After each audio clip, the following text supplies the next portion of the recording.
Right. Another point we're making here is that finance is sometimes a thankless task, and it only gets noticed when something goes wrong, right? The paycheck wasn't right, something was keyed in wrong. If it ain't broke, it's working. But I think this really comes down to empathy. 2020 is the year of empathy, right? For all kinds of impossible situations. So really having empathy for both sides, that finance is a thankless task, but HR has a lot on their plate also.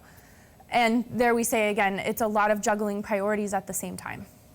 Some common breakdowns. One of the things that Lisa comments here is that in our organization there's constant tension between HR and finance because there's a constant discussion about where the function of payroll belongs. So common. And it bounces back and forth. So absolutely, that is a challenge. You know, where does the math belong?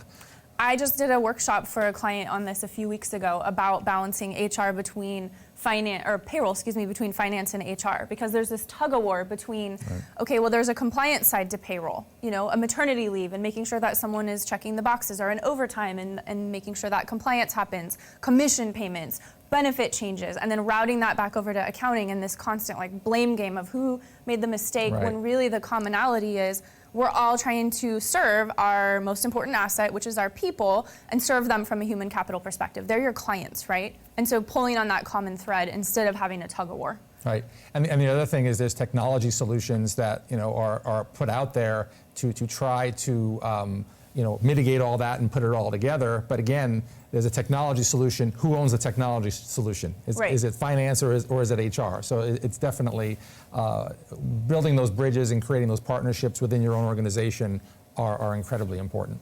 Yeah, know that you're not alone in that challenge. Many companies, especially growing companies, see that growing pain.